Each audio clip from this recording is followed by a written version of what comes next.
Alright, let's see what disaster we can get going here. Now that's the mindset you want to have going into a public lobby. I'm sure we all been there. What's up, everybody? It's Bebop. I'm on my Giggity account on the nicest server. Shiggity giggity babbity whap. And anyways, there's a random group of people I met earlier today. We fired it up. I think there was 2 of us, sword and shield, and the other guy had like a PvP sword or something. He had a PvP perk on it, and we were laughing about it. But he's a Giga SNS, he said. And I didn't have time to change over, so anyways, we just had fun with it because you hardly ever run into another SNS DPS player, so we were, you know, laughing about it. But it's a good squad that I met, and if you know anything about this dungeon this week, it is Void, and those snaps on the ground. Sit down, boy! So, floor POV, you know, I just wanted y'all to see what it looks like from this angle, you know what I mean? I don't think I changed it. Yeah, you had your void set on. Don't be making excuses out here, Bree. Oh, I got my void set. Okay. Mm-hmm. That shit just hurts. This bird causes problems, man. He does one hell of a backswing, so you got to watch it. And those void snaps on the ground, you got to dodge. You got to, you know, if you go down like I did right there, hang out on the outside with the spear or whatnot, and heavy hit. Don't go down and cause a shrine this early. Oh my god. Now what you want to do right here is have the healer pull the dog. Everybody wait for the dog. And you want to melt the dog as fast as you can. Don't worry about the mobs. Once the dog's down, you want to go up and get moving. So if you're new to my videos, I usually talk through them and just kind of give some of my perspective and guidance for some of the newer players that might be running this. And, you know, I've been playing it for a long time, so got some insight, but don't know everything, but got some good perspective. So welcome to the channel, and if you want to subscribe and watch more videos like this, feel free to check out my channel.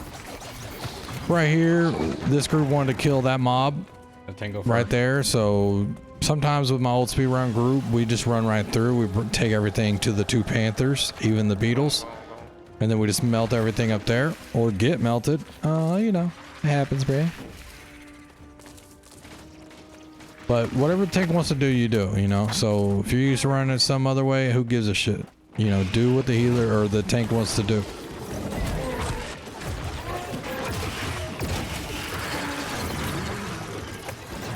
Now with my sword and shield set up, I have shield bash on right now just in case the bird wants to teleport. I can stop his teleport with the shield bash. And then after this bird is when I need to switch it back to leaping strike, but unfortunately I forget to do it in this one. So we're just gonna be rocking the shield bash all game, baby. Now I went to the archer here. That's how we used to do it. All DPS would jump on the archer, tank can hold the bird, or the healer can hold the bird, and the tank can come over here. We can all just be hitting the archer. And the healer would just aggro with the heals and then constantly dodge the attacks. We had a really good healer that could do that, no problem. So it was the fastest way to melt the bird. Plus our tank was running, I think, 80 or 90 con in this with a great sword. He was a great sword tank at the time. Got my sets flipped on this one. Usually so we could really melt. Featherweight on the mobs and the other one on the boss, because I don't know. I'm tired. I'm not making any sense. My bad. What I was trying to say was, on this account, it's reversed builds for DPS. My featherweight and the 2 heavy pieces for the extra physical elemental protection are on the mobs on my Bebop account, and on this one, it's for the bosses. The bosses are super easy in Ennead, so you don't need all that physical elemental protection. It's the mobs with all the void zaps that you need it on.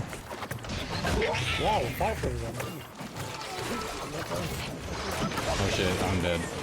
I got lucky there with the hatchet, saving me with the, is it near death perk or whatever the far left tree special is. Best way to heal when you're out of heals is get your leeching going, do damage. Don't forget about that. It's another way to heal. That's one reason why I really like rocking healthy toast on all my earrings, because I got the health potion to take, the regen potion to take, the mana potion to take, and the hearty mills, all for healing. And then I got damage for, you know, leeching for, you know, when I need the extra health, I just do damage, so. Take it or leave it.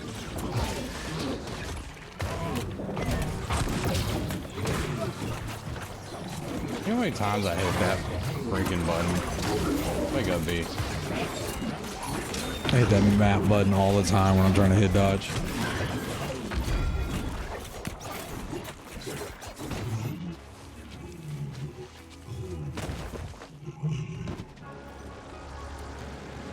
Two ways you can do this. You can go down the middle, take the second left, but everybody needs to stay on the right side of the walkway.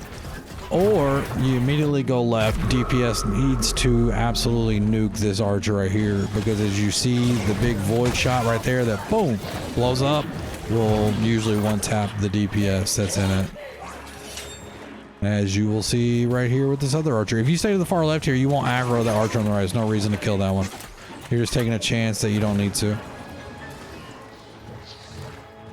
And right here, the tank will aggro the archers and go to the big guy. The DPS always would go to this archer and take it out, because that void hit will knock a lot of people. That shit, it's hard. Got that other archer over there that needs to be read, but it was still asleep, so we're just worrying about killing the big guy first. Watch for his big swing attack. It hurts. The void won't necessarily hurt much because we're wearing void gear, obviously, right? We have plenty of void protection. In any other dungeon mutation, if it was nature or fire, that guy, when he does his void attack, DPS have to block because it will one-shot you.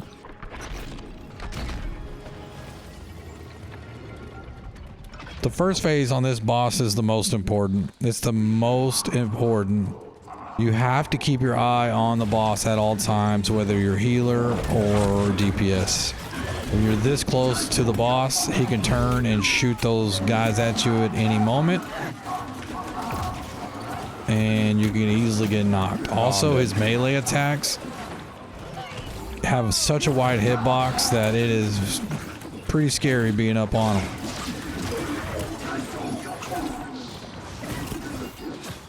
After the first phase, he's super easy to kill. Block this, you don't have to be way back there. And then that way you can immediately start DPSing again. I was wasting my time with that guy, didn't need to. This group has really good DPS, so just need to melt the guy, make him skip a phase. While he's doing that and transitioning to the third phase, we can kill the mobs. That big hit right there is usually two swings, so watch out. It's like he swings from the right to the left and sometimes back around.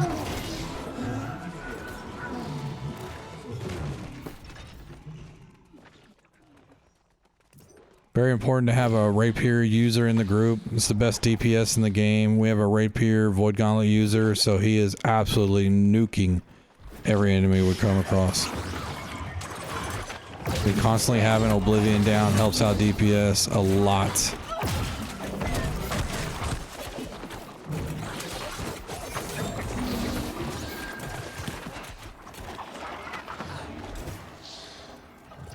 Someone already got the gatherable, so we're good to go.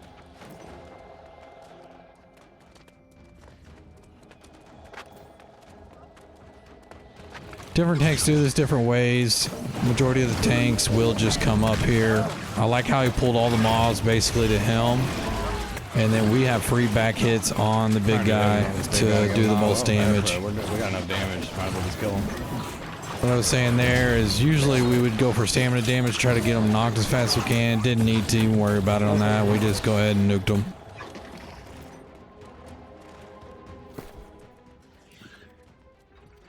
I got up left pillar. Now I do rock hatchet in this with random groups because you never know who's getting what pillar and what's going to happen. So having some range is good, but I do prefer melee in this. One key crucial thing, healers, everybody needs to be that far left pillar. Tank is going to tank right there where he is. Everybody else needs to be behind this pillar if you're going to be ranged. If you're going to be melee, all right, get up on them. But the healer is to our back left, and here's the problem with it. You'll see. Well, I'll go ahead and tell you. The guy runs to the far left. I'm good. dumbass shit. Here we need go. someone to be by the fucking pillar. Oh, language be by Jesus. So that's just extra time DPS loss that we have, which ain't that big of a deal. We're still just melting them, so. But you got fire all over the place. It's just better when he's by that pylon. You can take like 15-20 seconds off that. We'd had him melted. Gotta be careful with this sweep. Oh.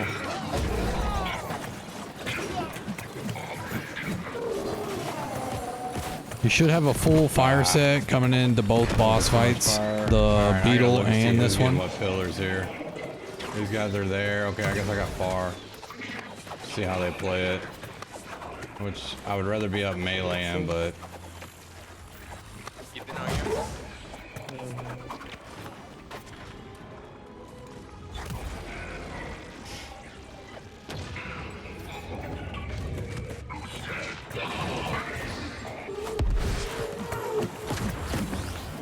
yeah, that brutal bomb is not worth the 50% rend. Like it doesn't do near the damage you needed for it to.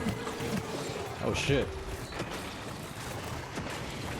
Yeah, what I was saying right there was the brutal heart rune that explodes. I can't think of the name of it right now, but it used to do 9-10k damage. Of what the risk is.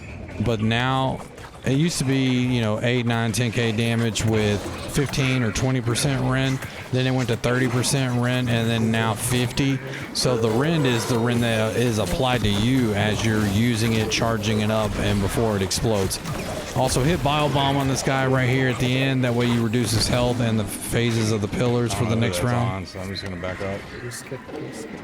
But the amount of rend, 50% rend that's added to you is not worth the small amount that damage got nerfed a lot on that heart rune. So it's just not worth doing. Use brutal firestorm or something like that, or vines.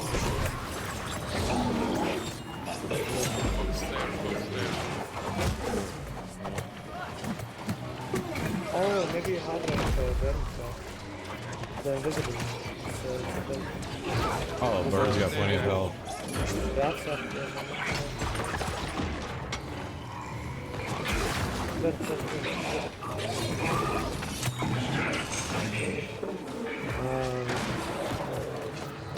Man, he's so close, dude. We're going in. If we have Oblivion down, we can easily get it. Come on, melt them, guys.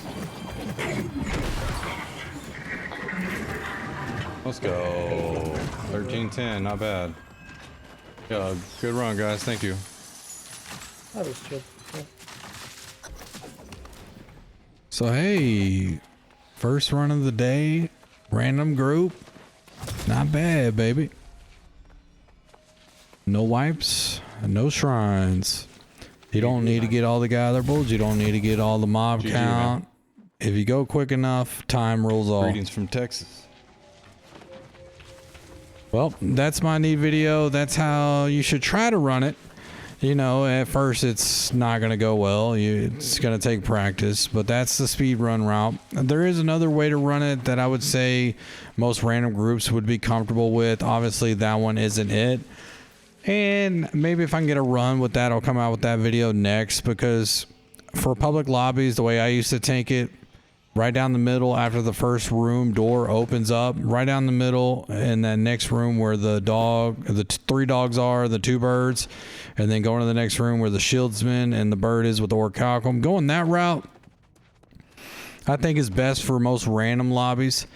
So don't go the full route ever though. Nightmare. Don't do it. Takes way too long. Don't need to. You can get easy gold doing it the other way. So now I just talk myself into it. I got to make the video. All right. Well, I'll see y'all on that one, and hopefully y'all had a good time. All right. Later.